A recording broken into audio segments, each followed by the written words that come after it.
Benar Tuhan, seperti lagu yang kami nyanyikan, Kau setia, Kau mulia, Kau selalu ada di hati kami, dan Kau selalu melihat bagaimana pergumulan-pergumulan kami, dan Engkau selalu yang menopang, menolong, bahkan Engkau yang mengangkat ketika kami dalam ketidakberdayaan. Terima kasih Tuhan, kalau pada hari ini Tuhan bolehkan kami kembali ada di rumah-Mu ini.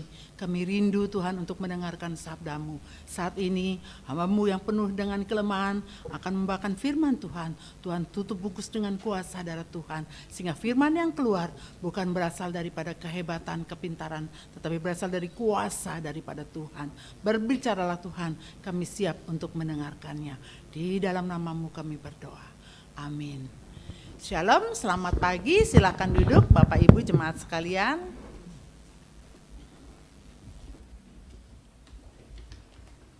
Maaf kalau hari ini saya tidak memakai masker ya, karena ngap, takutnya nanti saya susah bernafas. Oke, terima kasih. Hari ini firman Tuhan diberi judul Kesuksesan ada pada tangan kirinya Tuhan. Dan firman Tuhan terambil dari Amsal 3 ayatnya yang ke-16. Amsal 3 ayatnya yang ke-16, demikian firman Tuhan.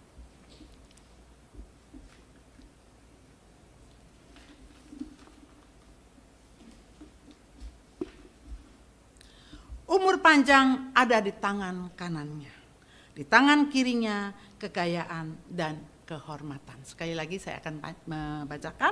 Umur panjang ada di tangan kanannya, di tangan kirinya kekayaan dan kehormatan. Amin. Demikian pembacaan firman Tuhan. Berbahagialah kita yang bukan hanya sebagai pendengar, pelaku, pembaca, tapi kita dapat melakukannya dalam kehidupan kita hari lepas hari.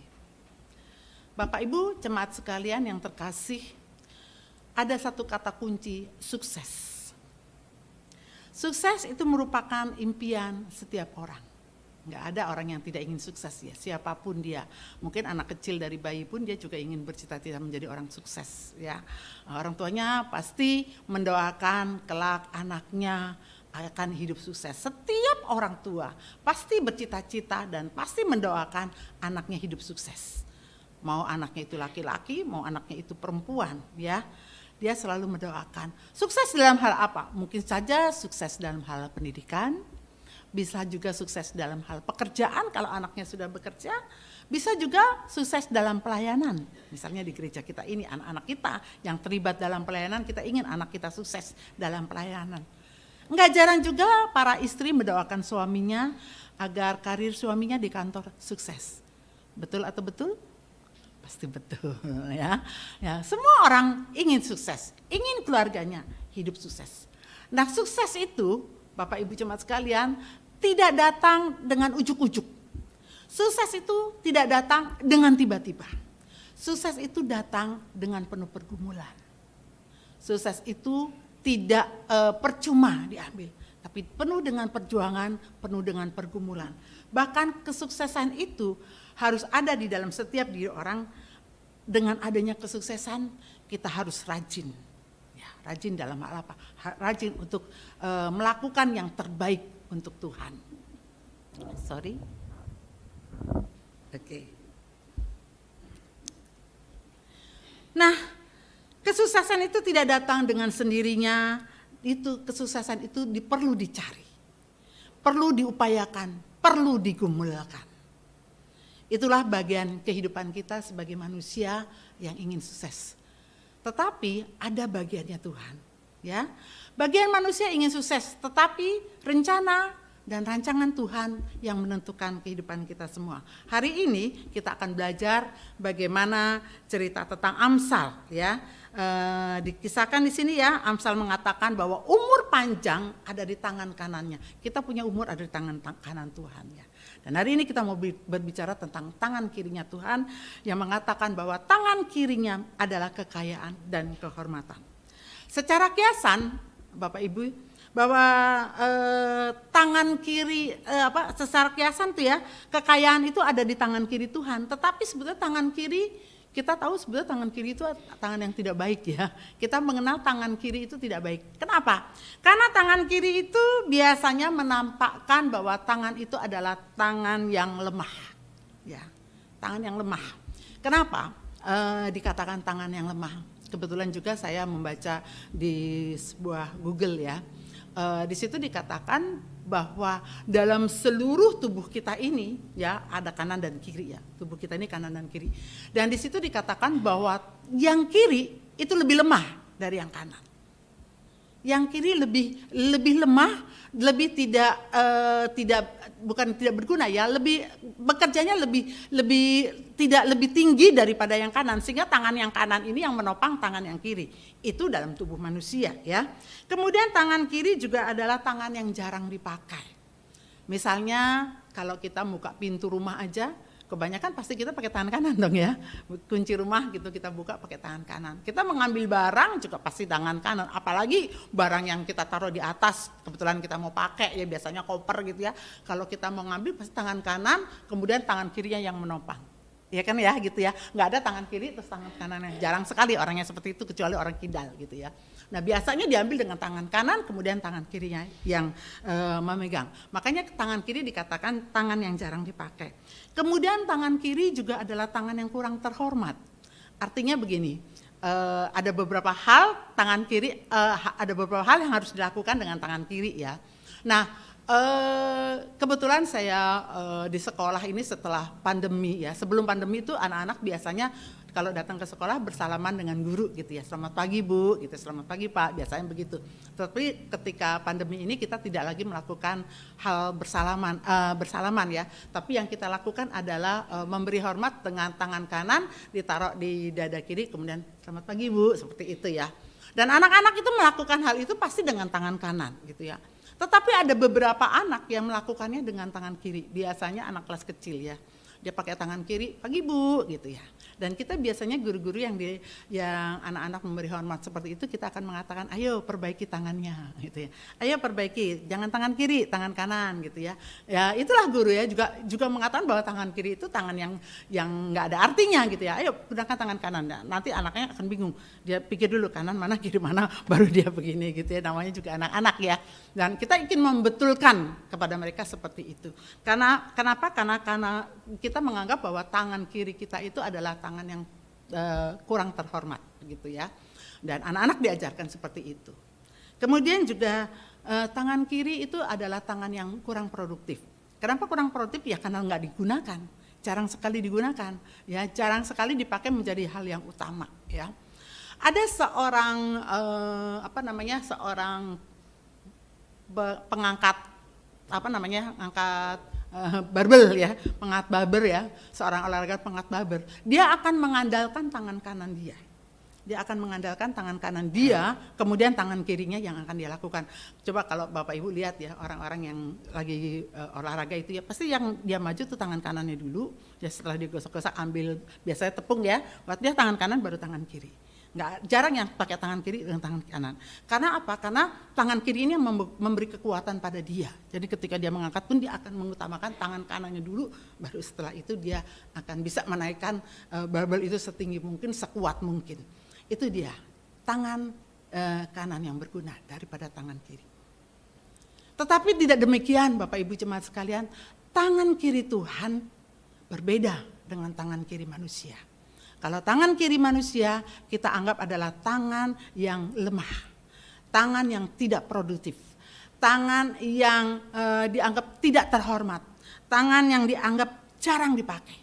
Tetapi tangan kiri Tuhan dengan tangan kanan Tuhan sama-sama sempurna, sama-sama dipakai oleh Tuhan. Untuk siapa? Untuk kita manusia ini. Itu adalah gambaran Amsal ya. Di sini dikatakan ya, itulah gambaran tangan kiri manusia yang tidak sama dengan tangan kirinya Tuhan. Tangan kiri Tuhan sama sempurnanya dengan tangan kanan Tuhan.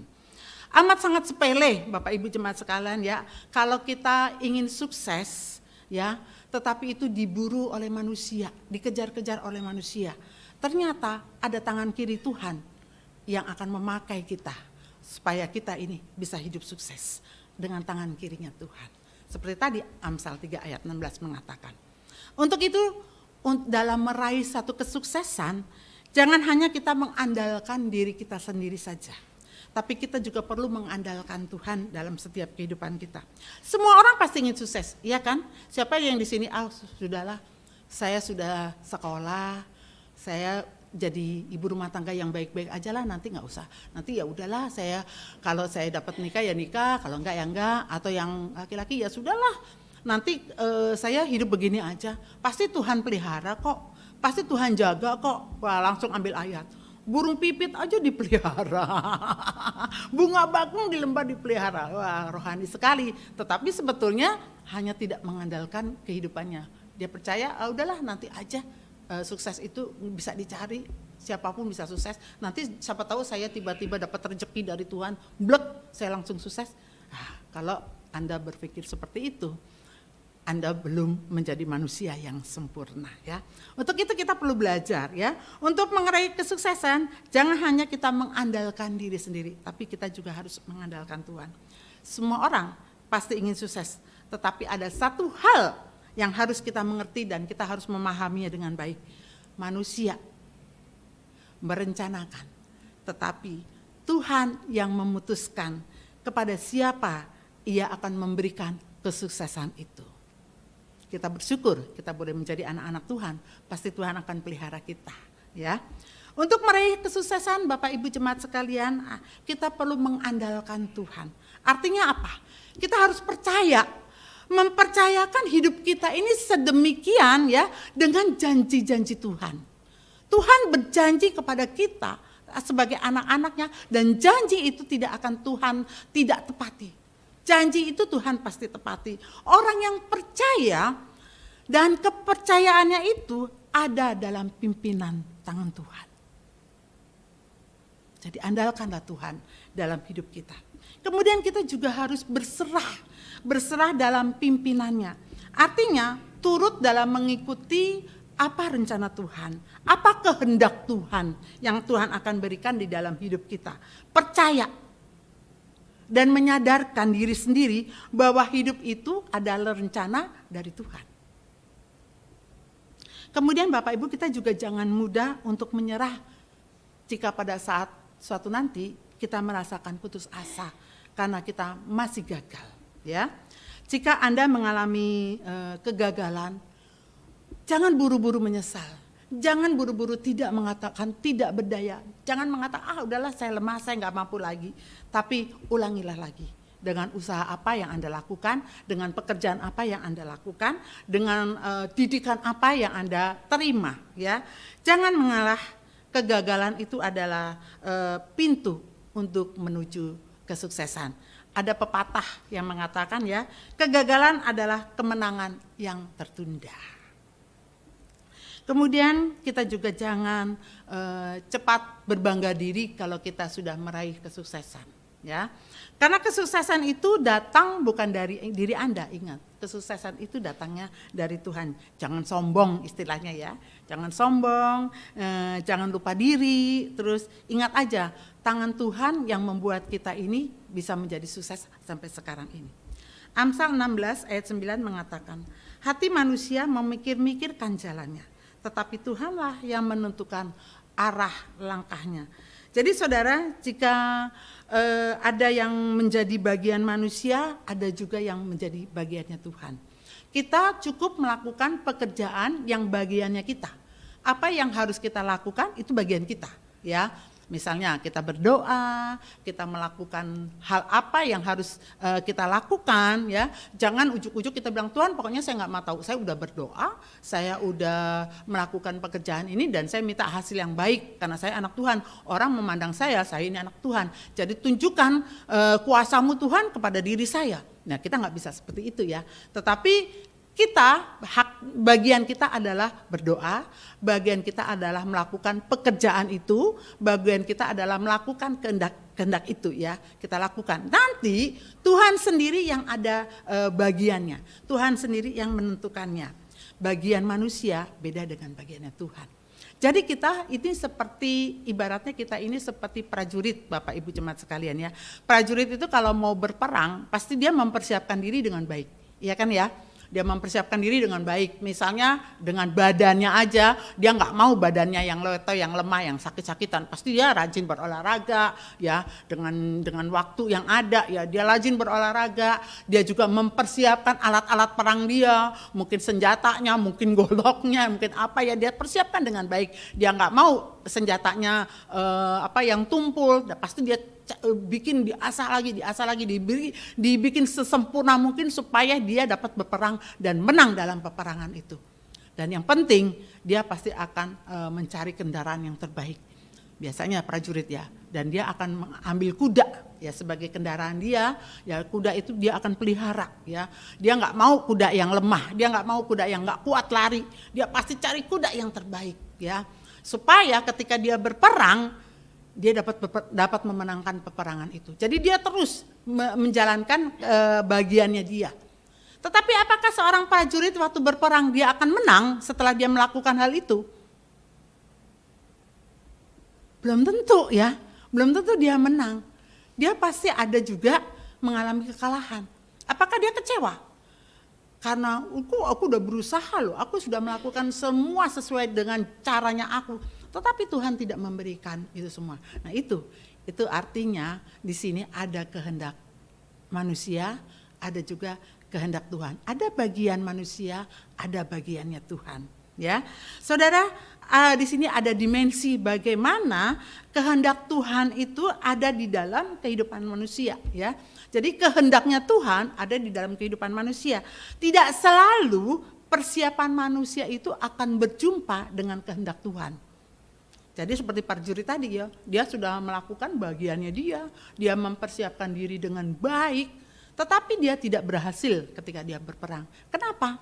Karena dia belum berjumpa dengan, dia baru merasakan bahwa dia ingin berjumpa dengan kehendak Tuhan. Ternyata di sini juga ada persiapannya seperti itu, tetapi ketika melakukannya manusia itu berjumpa dengan perkenaanan Tuhan. Jadi apakah kita sudah melakukan bagiannya kita dengan baik, kita ingin berjumpa dengan kehendak Tuhan, dan kita akan memenangkan, kita juga akan melihat bagaimana kehendak manusia ini menjadi perkenaanan Tuhan. Lakukanlah dengan sungguh-sungguh. Jadi kita hari ini mau belajar kalau kita mau berhasil, kalau kita mau sukses, janganlah kita berburu-buru mengatakan bahwa saya bisa, saya mampu, saya sanggup melakukan itu semua tanpa pertolongan siapapun. Ingat, di balik kehidupan kita ada Tuhan yang selalu melihat kita, menjaga kita, dan dia pun juga memperkenankan kita untuk boleh jatuh.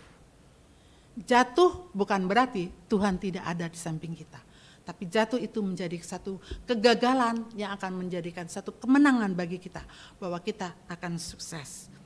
Bapak Ibu jemaat sekalian, raihlah cita-cita Anda dengan usaha yang tidak menyerah. Andalkan Tuhan, bahwa dia akan membimbing kita, menopang kita, mengangkat kita, dan menuntun kita dimanapun kita berada. Jadi jika Anda sukses, juga ingat, janganlah sombong, janganlah menepuk dada, inilah aku Tuhan, inilah aku anakmu yang terbaik di gereja ini. Aku paling pandai memimpin pujian, aku paling pandai bermain musik, aku paling pandai pelayanan lainnya. Yang lain itu hanya pengikut aku. Tanpa aku mereka tidak ada artinya apa-apa. Bukan itu. Yang Tuhan ingin kehendaki kita bersama-sama meraih kesuksesan ini untuk memuliakan nama Tuhan. Kita punya bagian sendiri. Setiap orang punya bagian. Bapak Ibu yang hanya datang mungkin belum ikut pelayanan, itu bukan berarti tidak ada artinya di mata Tuhan. Bapak Ibu sama artinya dengan seorang pengkhotbah. Bapak Ibu sama artinya dengan siapapun di mata Tuhan. Ketika kita mengandalkan hidup kita kepada Tuhan. Sukses bukan berarti Anda kaya raya. Sukses bukan berarti Anda punya segalanya. Tapi sukses ketika Anda takut akan Tuhan. Ketika Anda mengandalkan hidup Anda kepada Tuhan. Siapapun kita, berkat yang Tuhan berikan kepada kita itu tidak sama. Ada yang diberi kemampuan oleh Tuhan lebih banyak. Ada juga yang mungkin diberi kemampuannya sedikit berkat itu. Pertanggungjawabkanlah berkat itu dengan sungguh-sungguh kepada Tuhan. Dan biarlah berkat yang Tuhan berikan dalam kehidupan Bapak Ibu tidak sampai pada Bapak Ibu, tapi boleh sampai kepada sesama. Jangan berkat itu menguap di bumi ini, tapi berkat yang Bapak Ibu berikan dari Tuhan boleh ada dan tinggal di bumi ini. Bahkan dia juga boleh tinggal di surga nanti. Amin. Kita berdoa. Silakan Pak Yopi untuk boleh memimpin kita dalam doa. Firman Tuhan.